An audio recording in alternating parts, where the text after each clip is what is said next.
कि इमरान खान साहब को जो ऑफर की गई है अभी, उसकी असल कहानी सामने आना शुरू हो गई है। देखिए, एक तो ये है कि तारिक फजल चौधरी साहब अचानक ही आउट ऑफ द बॉक्स आए। उन्होंने आकर कहा नहीं जी, वो इमरान खान साहब की पार्टी लिख कर दे और वो ये कहे कि इमरान खान साहब बनी गाला जाना चाहते हैं तो हम उन्हें बनी गाला शिफ्ट कर देंगे। उसके बाद जब पूछा गया राणा सनाउल्लाह से तो उन्होंने कहा जी हमें कोई एतराज हुकूमत को नहीं होना चाहिए अगर पाकिस्तान तहरीक इंसाफ इस तरफ बढ़ती है तो। अब जो एस्टेब्लिशमेंट है उसके पास इस हवाले से कोई खबर नहीं है, कोई चीज नहीं है। तो मामला क्या है? मामला यह है कि इमरान खान साहब को यह ऑफर कोई संजीदगी से नहीं दी गई, लेकिन ये इस बात को इन्होंने कंफर्म कर दिया कि पहले भी ये ऑफर दी गई थी।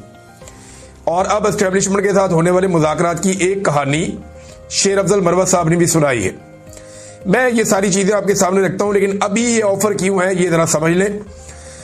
मौजूदा हुकूमत को पूरी कोशिश करने के बावजूद इमरान खान साहब के बयानिए का कोई तोड़ मिला नहीं। जमीन आसमान एक कर लिया, सारा कुछ करके देख लिया, इंडिया के साथ जंग हो गई, अफगानिस्तान के साथ जंग हो गई, सब कुछ करके देख लिया। अल्टीमेटली हर चीज के बाद इमरान खान साहब की मकबूलियत पहले से ज्यादा हो जाती है। तो इमरान खान साहब की मकबूलियत ज्यादा इसलिए है जो आम आदमी पाकिस्तान का बार बार कह रहा है कि वो हार नहीं मान रहा, वो शिकस्त तस्लीम नहीं कर रहा। इमरान खान डट कर खड़ा है, वो जेल काट रहा है लेकिन अपने लिए कुछ नहीं मांग रहा। वो कहता है मुल्क के लिए बात करनी है जिसने, वो आकर बात कर लो। अब यहां से इमरान खान साहब लीड ले जाता है नवाज शरीफ से और शहबाज शरीफ से और बाकी लोगों से, जरदारी से, बहुत सारे और सियासतदान। मैं किस किस का नाम लूं, शर्मिंदा नहीं करना चाहिए ये, क्योंकि बड़े बड़े नाम है इसलिए मैं ले लेता हूं हर दफा। ये अस्पतालों में चले जाते थे, बैरून मुल्क इलाज के लिए चले जाते थे, लेकिन इमरान खान साहब नहीं जा रहे।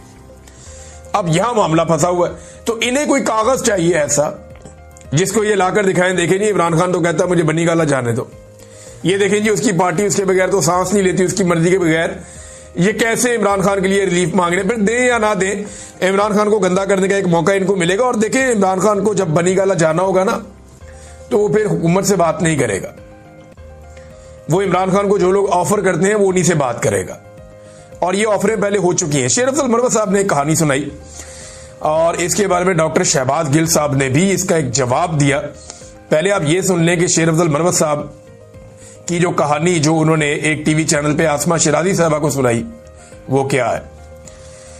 वो कहते हैं जी 3 नवंबर को मुज़ाकरात का सिलसिला शुरू हुआ था। 4 रुकनी कमेटी थी, अली अमीन गंडापुर, बैरिस्टर गौहर, मोहसिन नकवी और राणा सनाउल्लाह।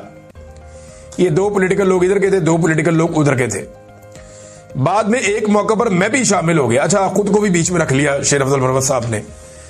तो हुकूमत, एस्टेब्लिशमेंट और पीटीआई के दरमियान कुछ चीजें तय हो गई जिसमें इमरान खान की रिहाई भी शामिल थी।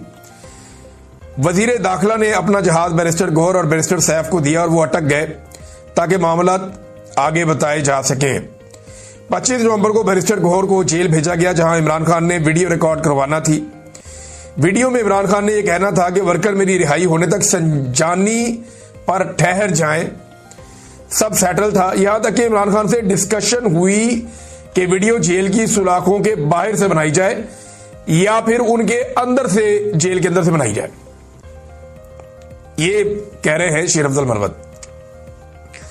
बैरिस्टर गौहर से वीडियो बनाने के लिए मोबाइल मांगा गया तो उन्होंने कहा कि मोबाइल जेल में नहीं लाया, इजाजत नहीं है। जेल के एक एहलकार ने कहा कि ये मेरा मोबाइल है, इस पर वीडियो बना ले। इमरान खान ने कहा कि मुझे इन पर शक है, कहीं ये मेरी वीडियो टेम्पर ना कर दें। फैसला हुआ कि बैरिस्टर गौहर सुबह मोबाइल लाएंगे और पैगाम रिकॉर्ड होगा। और फिर इसी रात को रेंजर्स वाला वाकया हो गया। रियासत के इस वक्त तक कोई अज़ाइम नहीं थे जब तक कि रेंजर्स वाला वाकया नहीं हुआ। रियासत किसी किस्म का तसादुम नहीं चाहती थी, इसलिए हर किस्म की कंप्रोमाइज पर आ चुकी थी, मगर वाकये के बाद सब खत्म हो गया। ये डील थी, इसके तहत सुबह इमरान खान की रिहाई होनी थी। अच्छा जी, ये कह रहे हैं शेर अफजल मरवत साहब। इसमें लॉजिकली 1-2 चीजें मिसिंग है।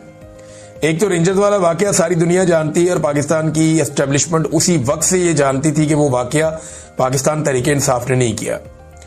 वो रेंजर्स के जवान एक जगह से निकले और वो जिस तरह वो हादसा हुआ वो बंदा भी पकड़ा गया और उसका पाकिस्तान तहरीक इंसाफ से कोई ताल्लुक भी नहीं था। एक तो ये लॉजिकल नहीं लगता मरवत साहब की बात, और दूसरा मरवत साहब उसके अंदर शामिल हो गए मुज़ाकरात में, वो कैसे? अब गिल साहब का जवाब दे। गिल साहब क्योंकि इन सारी चीजों का हिस्सा थे, शहबाज गिल साहब, और वो पाकिस्तान तहरीके इंसाफ के एक इंपॉर्टेंट आदमी है।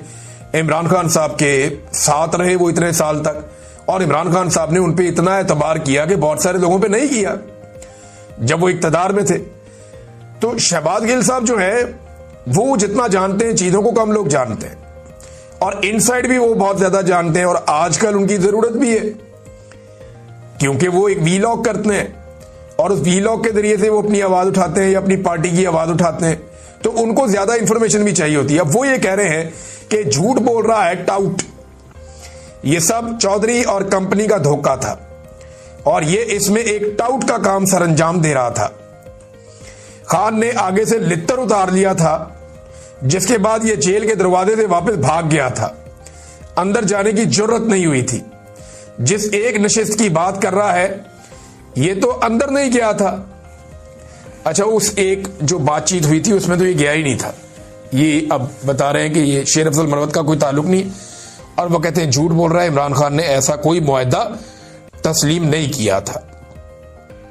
अब नाज़रीन मैं आपको एक और चीज दिखाता हूं। इमरान खान साहब जेल में कौन सी, क्योंकि इमरान खान साहब की बात हो रही है तो ये देखें जेल में वो किताबें कौन सी पढ़ रहे हैं। ये जो किताबें इमरान खान साहब जेल में पढ़ रहे हैं इनके नाम आप देख लें, ये सारी तस्वीरें आपके सामने हैं। इमरान खान साहब ये जो एक पाकिस्तान के हवाले से अल्लामा इकबाल के Iqbal and Pakistan movement of truth, ये किताब है। Explaining Islam's mysterious imperial agenda, ये भी एक किताब है। और रोजे के ऊपर किताब है, फिर कुरान करीम के ऊपर एक किताब है, फिर जेरूसलम इन द कुरान, ये किताब जो है ये इमरान हुसैन साहब की किताब है। इमरान हुसैन साहब एक बड़े शानदार स्कॉलर है, इनकी 82-83 ईयर्स एज है। मुझे इनका पहली मरतबा तारुफ करवाया और ये मकबूल जान साहब ने। उन्होंने कहा इनको सुने या इनको पढ़े तो आपको पता चलेगा कि इस्लाम के बारे में इनके कैसे शानदार नजरियात हैं। तो यहाँ कई किताबें ऐसी हैं इमरान खान साहब की किताबों की तस्वीरों में जो आर्या मकबूल जान साहब ने शेयर की हैं, जो इमरान एन हुसैन साहब ने लिखी हैं। इमरान नजर हुसैन इनका एक्चुअल नाम है। ये फिरका परस्ती के सख्त खिलाफ है। ये कहते हैं ना मैं सुन्नी हूं, ना देवबंदी हूं, ना वाबी हूं, मेरा कोई किसी फिरके से कोई ताल्लुक नहीं है। फिर ये सूफीइज्म के बड़े मोतरफ हैं और बड़े नई मशरफ भट्ट साहब खबरें लेकर आते हैं सियासी नौयत की। उन्होंने ये कहा कि इमरान खान से कुछ नून लीगी रहनुमा जो हैं वो पैगाम रसानी करना चाहते हैं, कुछ पैगामात पहुंचाना चाहते हैं, और ये तहनीती प्रोग्राम यानी पैगामात है कि चले इमरान खान साहब हमारे बारे में दिल बुरा ना रखें। यानी ये लोग पहले भी जेले जुले काट चुके हैं तो इनको आइडिया है, और ये डरे हुए हैं कि अगर इमरान खान आ गया तो हमारा क्या बनेगा, लिहाजा इसलिए वो पैगाम रसानी वगैरह कर रहे हैं, पैगाम पहुंचा रहे हैं। अब मेरा ये मानना है कि अगर पीएमएलएन के अंदर इतनी कमजोरी पाई जा रही है तो फिर आप समझ लें कि ये हुकूमत कहां खड़ी है। यानी नून लीग के रहनुमाओं के हवाले से ये खबर आती है कि वो इमरान खान तक खैर सगाली के पैगामात पहुंचा रहे हैं ताकि आने वाले दिनों में उनके लिए मुश्किलात ना हो। तो नून लीग के दिमाग में भी ये बात बैठी हुई है कि जिस वक्त एस्टेब्लिशमेंट बीच में से निकली या अवाम ने एस्टेब्लिशमेंट को बीच में से निकाल दिया, उस वक्त पाकिस्तान पे इमरान खान साहब राज करेंगे, उनकी हुकूमत आ जाएगी। और इमरान खान के आने की सूरत में उनके साथ क्या होगा वो उस बात से पहले से ही डर रहे हैं। मुझे नहीं लगता इमरान खान कोई बदला लेंगे, और लेना भी नहीं चाहिए। ये सियासी उसूल के खिलाफ है। जिन चीजों के आप खिलाफ हैं, जो जुल्म और बर्बरियत आपके साथ हो, वो अगर आप करें ना तो ज्यादा बड़ी ज्यादती होती है। यानी नवाज शरीफ साहब कहते हैं मैंने बड़ा जुल्म बर्दाश्त किया, तो अब उनकी हुकूमत है और शदीद तरीन जुल्म उनकी हुकूमत में हो रहा है। इसका मतलब है नवाज शरीफ साहब ने कुछ नहीं सीखा। तो मुझे नहीं लगता कि इमरान खान साहब जो है उनकी सीखने की सलाहियत इतनी खराब है जितनी नवाज शरीफ साहब की है। अपने ट्विटर हैंडल से जारी करवाया था आज से चंद माह पहले, जब 9 मई के केसेस में पाकिस्तान तहरीके इंसाफ के अरकान असेंबली को सजाएं सुनाई गई और उन्हें उनकी सीटों से इलेक्शन कमीशन ने फौरी तौर पर डी सीट किया। इमरान खान ने कहा था कि एक मरतबा फिर वादे कर रहा हूं कि जिन मेंबरान असेंबली को ना हक ना अहल किया गया है, इनकी नशिस्तों पर कोई इंतखाब नहीं लड़ेगा। इन लोगों ने तमाम मुश्किलात के बावजूद तहरीके इंसाफ पर यकीन किया और पार्टी का साथ नहीं छोड़ा। लिहाजा ये सीटें उन्हीं का हक है। ज़िमनी इलेक्शन में हिस्सा लेने का मतलब होगा कि हम इनके नाजायज अमल को जायज करार दे रहे हैं। ज़िमनी इलेक्शन में हिस्सा लेना हमारे लोगों की कमर में छुरा घोंपने के मुतरादिफ होगा। ये इमरान खान साहब ये कहते थे कि ज़िमनी इलेक्शन नहीं लड़ना, उन्होंने मना किया था और पाकिस्तान तहरीक इंसाफ ने इस पे अमल दरामद भी किया। ये टोटल जो सीटें थी जिनके ऊपर इलेक्शन हुए 13 हैं।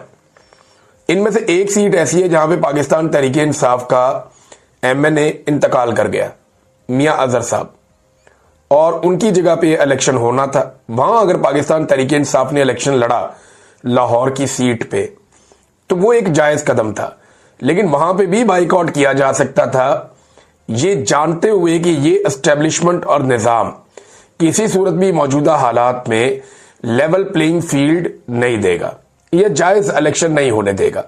हरीपुर का इलेक्शन पाकिस्तान तहरीक इंसाफ ने इस सोच के साथ लड़ा कि जो ज्यादती पंजाब में की जा सकती है, हम यहां पे एक नई मिसाल कायम कर सकते हैं।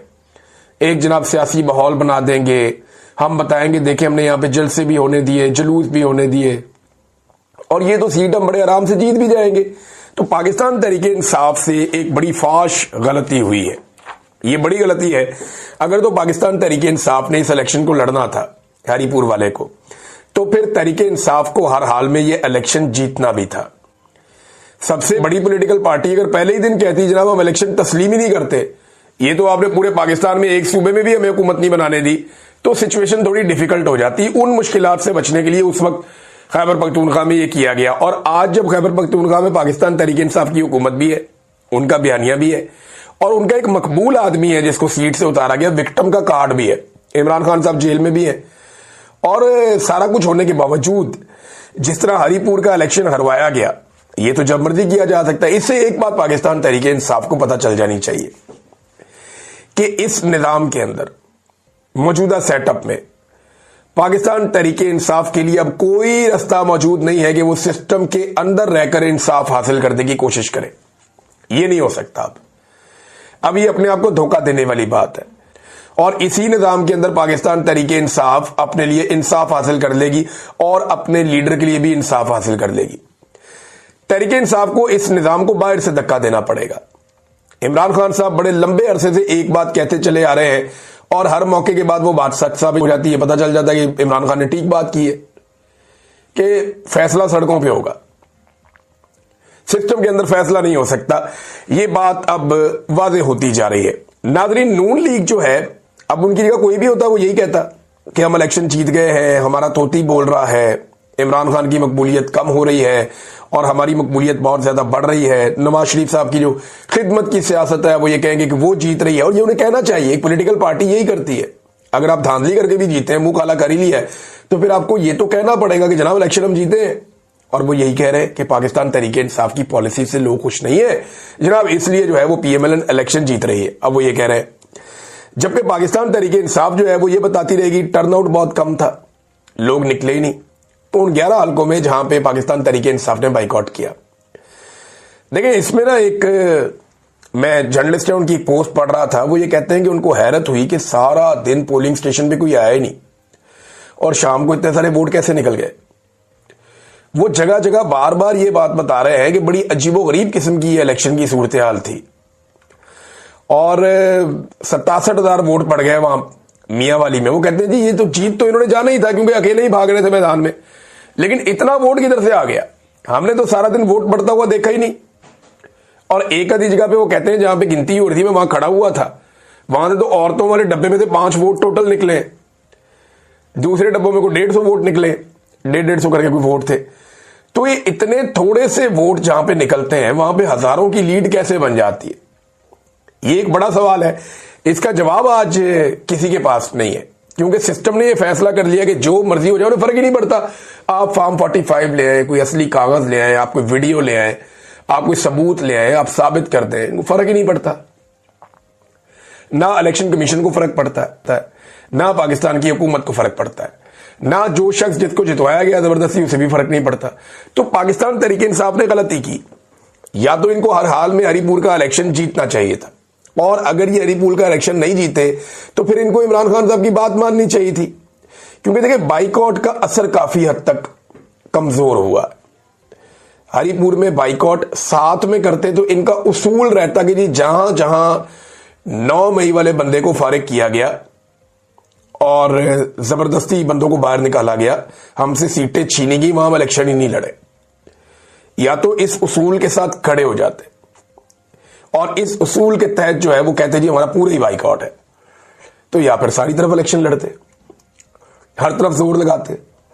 तो ये जो एक तरफ इलेक्शन लड़ा और बाकी तरफ नहीं लड़ा, ये हिकमत अमली उन्होंने बनाई थी और जो उनका आर्गुमेंट था वो उस वक्त बड़ा अच्छा लग रहा था सुनने में, लेकिन जब प्रैक्टिकली ग्राउंड के ऊपर पंडित तबाही फेरी है तो फिर सबके सामने आ गया।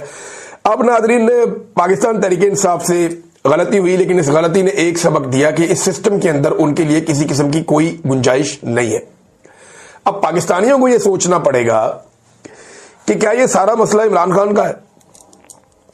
यह सारा मसला इमरान खान से जुड़ा हुआ जरूर है, लेकिन पाकिस्तान का सारा मसला इमरान खान का नहीं है। IMF की रिपोर्ट जो है वो इमरान खान की वजह से नहीं आई, वो ये मौजूदा हुक्मरानों की नाकामी है। और जो करप्शन पाकिस्तान में बढ़ रही है, जिसके 5300 अरब की बड़ी एक आवाज उठ रही है, इससे इमरान खान का क्या लेना देना है? ये तो इसी हुकूमत की जिम्मेदारी है। अदलिया और पार्लियामान की जो मुकम्मल तबाही है, उससे इमरान खान तो एक विक्टिम है उसका। क्या पाकिस्तान ये जो कुछ भी हो रहा है, इन सारी चीजों को प्लस और माइनस करें तो पाकिस्तानियों को सोचना पड़ेगा कि क्या ये लड़ाई अकेले इमरान खान की है या नुकसान जो दिया जा रहा है वो खाली इमरान खान को दिया जा रहा है? नहीं, ये 25 करोड़ लोगों का मुल्क है, ये तमाम लोगों को नुकसान दिया जा रहा है। अब मरियम नवाज साहब आई मैदान में, नवाज शरीफ साहब ने भी ट्वीट किया, शहबाज शरीफ साहब ने भी बयान जारी किया, ख्वाजा आसिफ ने भी किया, सब लोग कर रहे हैं क्योंकि उन्हें एक इलेक्शन जितवाया गया है तो उन्हें सेलिब्रेशन तो करनी है।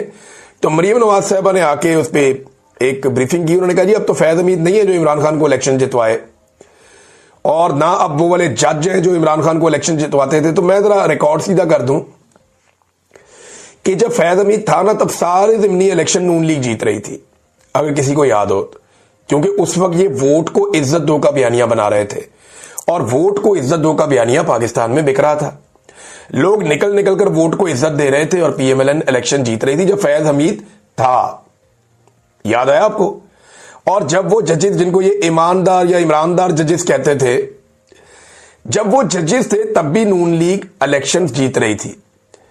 नून लीग इलेक्शन कब हारी और इमरान खान कब जीता? जब काजी फायज ईसा सुप्रीम कोर्ट ऑफ पाकिस्तान का चीफ जस्टिस था, जिस वक्त सिकंदर सुल्तान राजा था और एक निगरान हुकूमत इनकी अपनी मर्जी की बनी हुई थी। और उस वक्त जो जजेस थे वो यानी काजी फायज ईसा साहब थे और उनके जजेस थे और उनका सारा निजाम था। उन्होंने जुडिशरी से ROs भी नहीं आने दिए, ये भी किया गया इस मर्तबा इलेक्शन के अंदर, और जनरल फैज भी नहीं था। तो उस वक्त पाकिस्तान तहरीक इंसाफ 8 फरवरी 2024 को इलेक्शन कैसे जीत गई? सवाल ये पैदा होता है।